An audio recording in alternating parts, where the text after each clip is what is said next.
Cada día vivimos serendipias, milagros, coincidencias accidentales, pero estamos demasiado ocupados para reconocerlas. Esto es Ligera de Equipaje.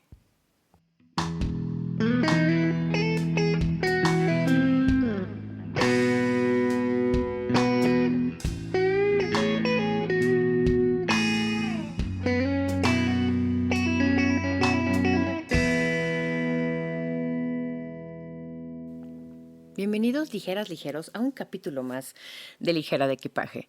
Le quiero mandar un saludo muy especial a Cristi Martí, que ella me hizo recuperar la palabra serendipia porque tenía un restaurante que amábamos con locura y pasión desenfrenada que se llamaba Serendipity y Canela. Y ahora analizándolo en esta lectura, siempre escribo el capítulo. Luego lo leo, le pongo anotacioncitos o literal tacho cosas que de verdad no tengan sentido alguno, así funciona mi mente. Y luego, obviamente, lo grabo para ustedes. Nos conocimos porque ella había sido novia de un primo mío. Resulta que cada quien se casó por su lado, tuvo una vida, se reencuentran tiempo después, se casan y así nos conocimos. Con este primo no tengo tanta contacto, tanta emoción de verle, digamos que nuestras relaciones son cordiales, no hay un poco más allá, pero con Cristi tenemos una amistad muy exótica, lo voy a decir así, siempre estamos al pendiente la una de la otra, siento que tenemos una afinidad muy cercana, podría decir que somos compas de alma. Y así, con esta relación y con esta serendipia, empiezo este capítulo. Les recuerdo mis redes sociales, @ligero_de_equipaje en Instagram y en Facebook, Ligera de Equipaje. ¿Qué es una serendipia? Es un descubrimiento o un hallazgo realizado por accidente, por casualidad, inesperado y afortunado, de cosas que no se están buscando ni investigando. Y hasta la palabra tiene cierta serendipia, como surge. El término serendipia viene del inglés serendipity, que es un neologismo. Esta palabra ya la habíamos descubierto un par de capítulos atrás, que es un término relativamente nuevo. Y aquí el relativamente nuevo tiene otra concepción, porque es inventada o adaptada o acuñada por Horace Walpole. Él es un escritor que en 1754, por eso digo que es nuevo entre muchas comillas, en 1754 él hace un cuento, crea un cuento que es basado en otro tradicional y antiguo persa llamado Los Tres Príncipes de Serendip. Serendip refiriéndose al nombre de la isla de donde estos príncipes eran oriundos. ¿Y qué pasa con estos príncipes? Bueno, pues eran tres que vivían aventuras y solucionaban sus problemas que la mayoría de las veces en el cuento están creados por ellos mismos o ellos mismos se metían en estos problemas sin que nadie les hablara y a través de increíbles casualidades iban sorteando estas cosas o iban resolviendo estos problemas. De ahí que se llame serendipia. De ahí que venga este término. Serendip era el antiguo nombre persa de la isla que hoy conocemos como Sri Lanka. Antes se llamaba Ceilán. Entonces tiene toda esta connotación. Viene de tres culturas diferentes, vamos a decirlo así, para que hoy la tengamos en nuestro vocabulario. Y se acaba, no ayer, pero hace poco se metió en el diccionario de la Real Academia de la Lengua, que es en donde basamos el español como tal. Ahora, ¿se acuerdan del término casualidad y causalidad? Si están empezando a escuchar este podcast o llevan solo esta temporada, pueden ir al capítulo 18 de la primera temporada, donde hablamos de estas cosas. Hay algo que es una casualidad y hay algo que es una causalidad. Algo pasó antes para llegar a esto. Y es importante que en este capítulo tengamos estos términos comprendidos. No necesitamos tenerlos tan al borde de la mente.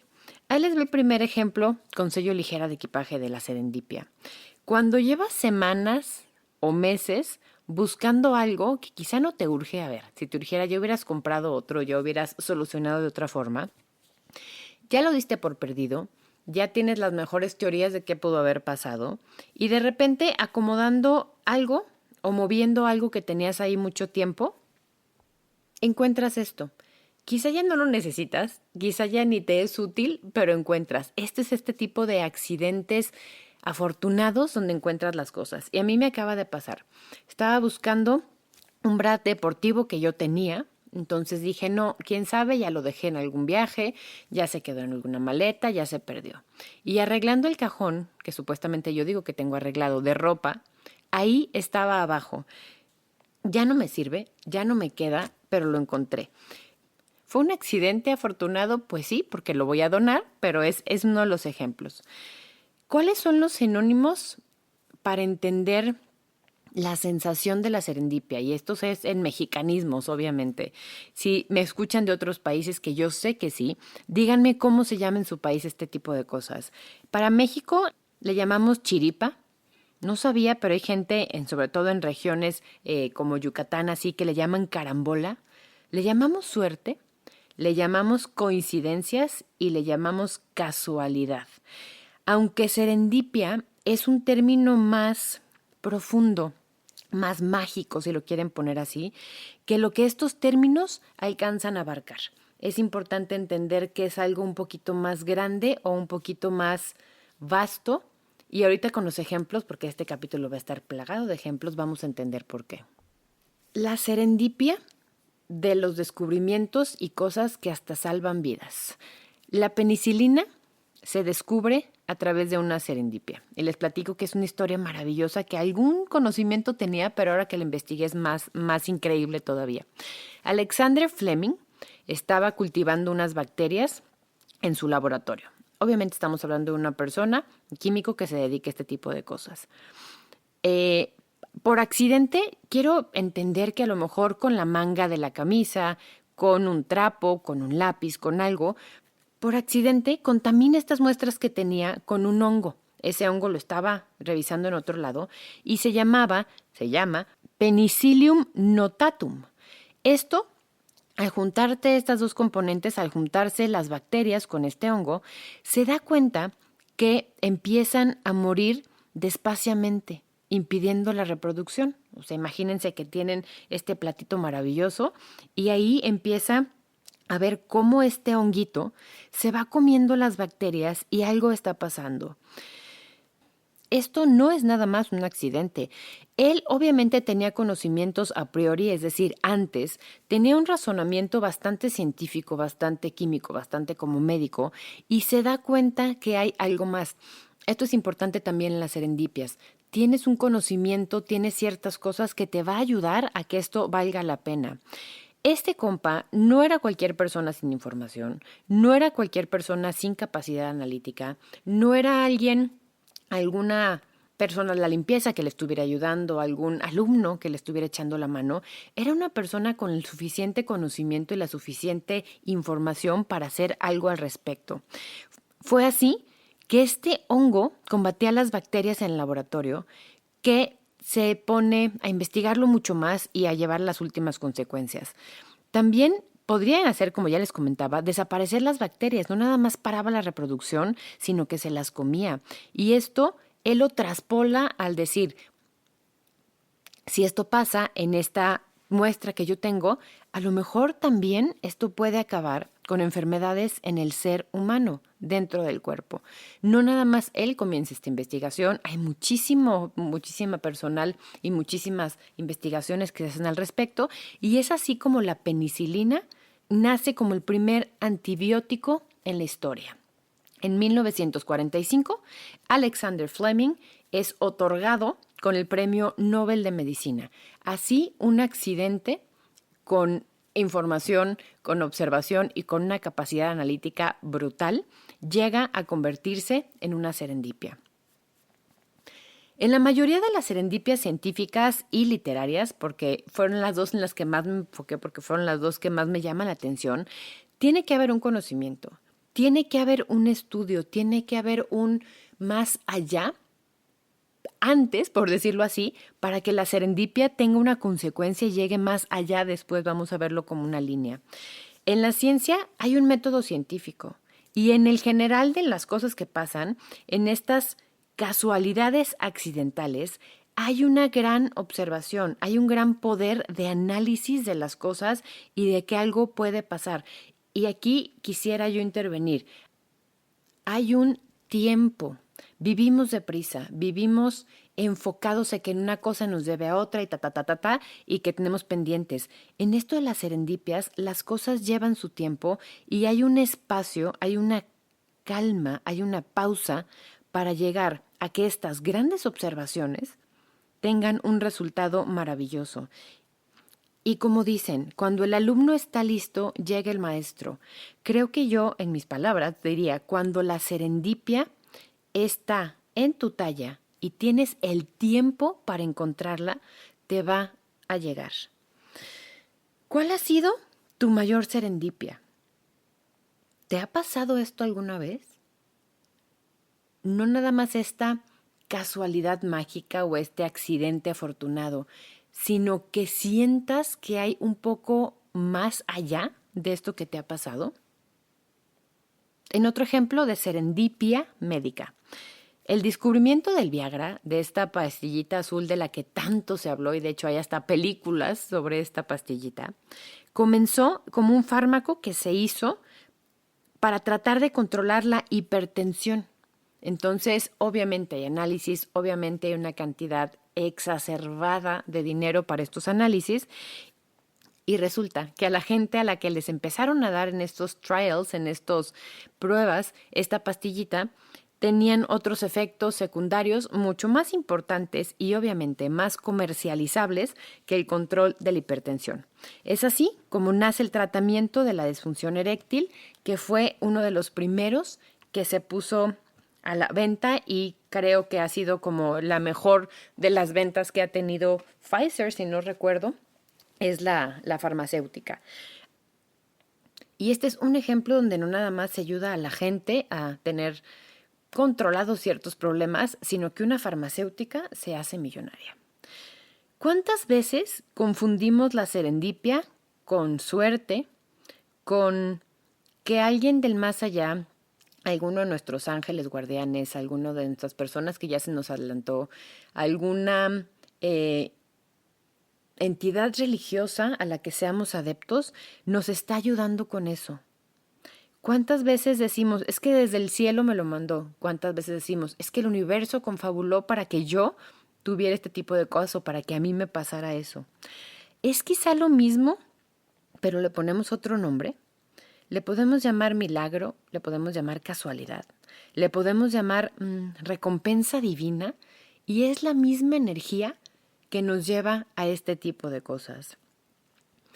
Una de las serendipias más increíbles que encontré están en la literatura y son quizá predicciones del futuro, quizá un análisis increíble de lo que va a pasar, pero no dejan de ser estas casualidades y causalidades de alguien que tiene un conocimiento importante y sobre todo una línea de pensamiento quizá un poco vista hacia el futuro. Y este cachito de episodio se lo quiero dedicar a mi papá, que es una enciclopedia andante, y que ahora entiendo que cosas que les digo yo tan fluidamente y que cuando estoy escribiendo estos capítulos y tengo información que compartirles, es porque ya lo tenía yo de conocimiento anterior y eso se lo debo casi todo y absolutamente a él. Julio Verne. Julio Verne era un escritor, es porque siempre sigue presente a través de las obras y para mí esa es la eternidad, cuando alguien alcanza la eternidad. Él nació en 1828 y muere en 1905. Casi muere cuando nace mi abuelo. Y es el pionero en la ciencia ficción, en lo que conocemos de literatura. Y fíjense nada más qué increíbles cosas tiene él como serendipias en lo que escribía. Por si no lo conocían, él es el segundo escritor más traducido en la historia, solo superado por Agatha Christie. Y me habló de escritores, vamos a decir, clásicos, no como novela clásica, sino de ese periodo de tiempo. En 1863 escribe París en el siglo XX. Verne habla de una red internacional de comunicación que se conectan distintas regiones para compartir información a través de distintos métodos y distintas herramientas. ¿Le suena un poco esto a Internet? Él en 1863, obviamente era alguien muy letrado, obviamente era un hombre que tenía mucho conocimiento y obviamente tenía mucho acceso a cosas y a libros y a gente, predice esto, vamos a decirlo así. En 1870, en su novela 20.000 leguas de viaje submarino, él habla del Nautilus, que era esta máquina que se sumergía en el agua y que podías a través de las ventanas ver todas estas especies y conocer el mar como nadie lo había visto antes. Cómo entender esa parte del mundo que tenemos tan poco explorada, porque no sé si sabían, pero está más explorado el espacio que el fondo del mar. Esto es impresionante saberlo. Bueno, pues en 1870 este compadre escribe sobre el Nautilus. 18 años después, Isaac Peral, que es un español, crea, y él sí finca, pues edifica, hace físicamente el primer submarino eléctrico. ¿Estas son predicciones a futuro? ¿O son más bien inspiraciones de lo que está pasando?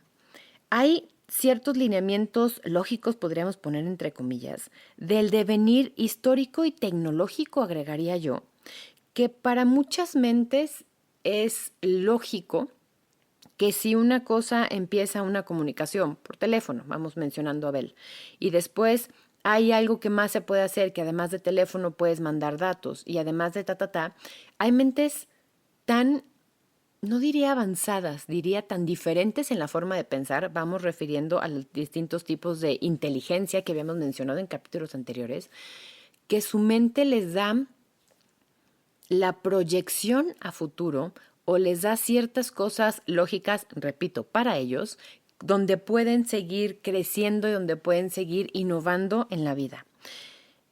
En 1865, seguimos hablando de Julio Verne, crea De la Tierra a la Luna. Y habla en esta historia de que los primeros tripulantes que llegan en esta nave que él crea en la literatura son animales. El primer ser vivo en llegar a la luna, y es una de las historias más tristes que hay en la vida, es Laika, y es esta perra que mandan los rusos en una nave espacial, en un cohete espacial, para llegar a la luna. Por eso les digo, hay una línea muy borrada, muy difuminada entre inspiración o predicciones del futuro. En esta misma novela de la Tierra a la Luna, él habla de que el lanzamiento lunar, en este caso, iba a ser en Cape Town, en Cabo Town, en Estados Unidos. El lugar real donde tanto tiempo después se lanza este cohete es en Cabo Cañaveral, en Estados Unidos. Y es solo a 100 kilómetros de distancia de Cabo Town, que es donde él había predicho, o de donde él había dicho que iba a salir esta nave. Ahora, esto sí no es casualidad. Julio Verne hizo el cálculo para que el mejor lugar fuera donde, vamos, son cosas como más específicas que la verdad no alcancé a entender muy bien. Es una diferencia de 100 kilómetros. Y no es casualidad. Julio Verne calculó que el mejor lugar, de acuerdo a la rotación terrestre, era ahí. No es nada más casualidad. Hay un conocimiento a priori, como les decía antes. En 1889, en un artículo del periódico, él profetiza que en lugar de leer los noticieros cada mañana, como se hacía en esos entonces, en los 1800, en vez de tener tu periódico, ir en la mañana y enterarte así de lo que pasaba, ni siquiera en el mundo, en la región en la que estaban, iba a haber la posibilidad de escuchar las noticias habladas. Él decía que esto iba a pasar en el 2889. En 1920 fue el primer noticiero por radio y en 1948 fue la primera transmisión de un noticiero por televisión. Él se adelanta todo este tiempo. Él tiene estas predicciones, estas serendipias, estas casualidades accidentales, que a lo mejor esta información le llega en el momento a un creador, a un científico loco, como les decíamos antes, para que puedan crear estas cosas. No es nada más la serendipia de que lo escribiera. Es quizá la serendipia que alguien lo leyó en el momento determinado, con el conocimiento determinado, para hacer algo al respecto con esta información. El último ejemplo que les voy a dar de Julio Verne. Él también en estas entrevistas que tenía en los periódicos, no podemos pensarlo diferente, crea o dice o predice que va a haber una cosa que se llame fonotelefotos. Él decía que eran transmisiones de imágenes a través de espejos sensibles conectados con cables. No decía exactamente cómo, pero eran sus predicciones o era como él podía quizá interpretar lo que pasaba en su mente o las cosas que tenía. Y a través de estos espejos sensibles conectados con cables, iban a poder comunicarse las personas, no nada más con voz, sino con imágenes. ¿Esto le suena un poco a las videollamadas? ¿Al Zoom del que hemos vivido y abusado últimamente estos 2 años? Esa es la visión de alguien, esa es la serendipia. Por eso les digo que la serendipia no es nada más una casualidad, sino que tiene mucho trasfondo y tiene como más carnita todavía de donde sacar. Pero ¿qué pasa cuando no nada más es inspiración y hay más de una coincidencia en este tipo de cosas? ¿Es esto una serendipia? Les voy a dejar este capítulo con uno de los ejemplos en literatura más impresionantes que he encontrado.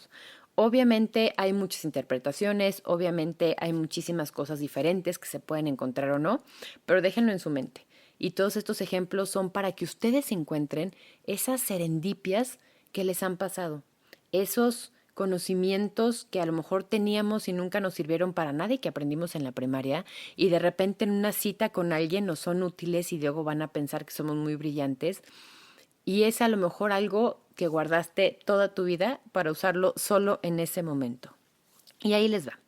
En 1898, un escritor es llamado Morgan Robertson escribe Futility of the Wreck of the Titan, una novela donde hablaba de un naufragio, de un barco grandísimo, un transatlántico inundible.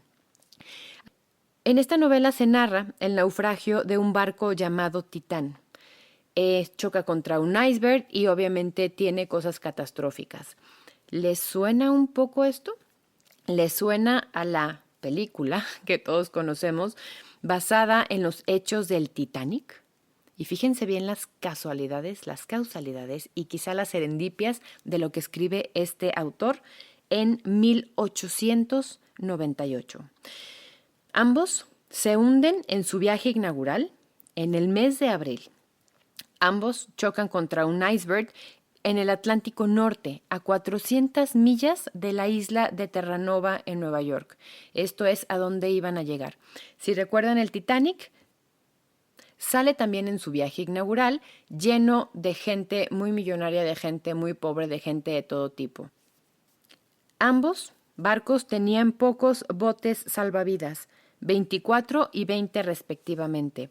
Y aquí llama la atención que eran tan pocos como la ley dictamine. Cuando se hunde el Titanic y empiezan a analizar qué es lo que había pasado, resulta que el mínimo indispensable era el que la ley marcaba.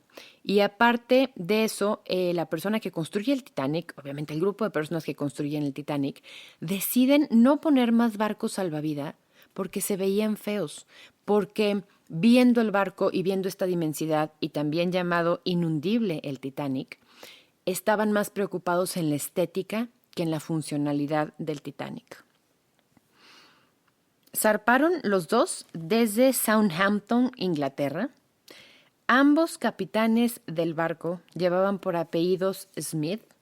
Ambos capitanes del barco tenían muchísima experiencia y estaban a punto de retirarse después de este viaje y después de haber manejado, de haber conducido, de haber estado a cargo de barcos inundibles que fueran a marcar la historia. Obviamente en esta novela, que son cantidades de páginas, hay cosas que no coinciden. Obviamente en esta novela se marcaba que había muerto muchísima gente muy pobre porque no habían podido salir del barco, cuando acá en el Titanic había un poquito más de mezcla entre millonarios, no tan millonarios y gente pobre. No se trata que algo se prediga como tal, también podríamos hablar de Nostradamus y de todas las interpretaciones que se hacen. Todos estos ejemplos son para dejar en claro algo. ¿Cuántos milagros, cuántas coincidencias accidentales, cuántas serendipias vivimos diariamente? ¿Cuántas oportunidades tenemos de sorprendernos por cosas que parecerían hechas solamente para nosotros? Mensajes que solo nosotros podemos descifrar porque solo nosotros tenemos esa información. Y aquí la reflexión. ¿Somos conscientes y agradecidos que vivimos este tipo de cosas? ¿O a veces vamos tan deprisa por la vida que ya ni siquiera nos damos cuenta? Que ya ni siquiera nos detenemos para sorprendernos que algo tan mágico nos pase. A mí el buen Dios tiene la facultad, y es como nos comunicamos, de que cuando las cosas no van tan bien, cuando tengo pensamientos que me está faltando cosas, que si es por el camino, qué tal, tengo a bien encontrarme una moneda. La última vez que salí de Canadá, me encontré una moneda justo antes de pasar migración. Esa fue una de las formas en que sabía que tenía que regresar a México, en que sabía que tenía que hacer las cosas. La última vez que fui a Canadá de turista, me encontré una moneda bajando de el camioncito este que te lleva del aeropuerto a downtown. Es mi forma de saber que es por ahí, de saber que nada me va a faltar, y yo considero esto la serendipia de que todo está bien. Pero hay tantas serendipias que tenemos diario. Quizá no tenemos el tiempo, quizá no le damos la importancia o quizá estamos tan ocupados con tantas cosas en la mente que ya no notamos que somos consentidos del universo. ¿Cuál es la serendipia más importante que te ha pasado? ¿Cuál es el milagro, este accidente coincidental que te haya pasado, que te hace darte cuenta que quizá sí es por ahí? Cuéntamelo en mis redes sociales, en Instagram como liger-de-equipaje y en Facebook como ligera de equipaje. Todos estos comentarios son importantes no nada más para mí, sino para que la gente de esta comunidad se pueda reconocer a través de ustedes mismos. Esto fue Ligera de Equipaje. Respira y permite.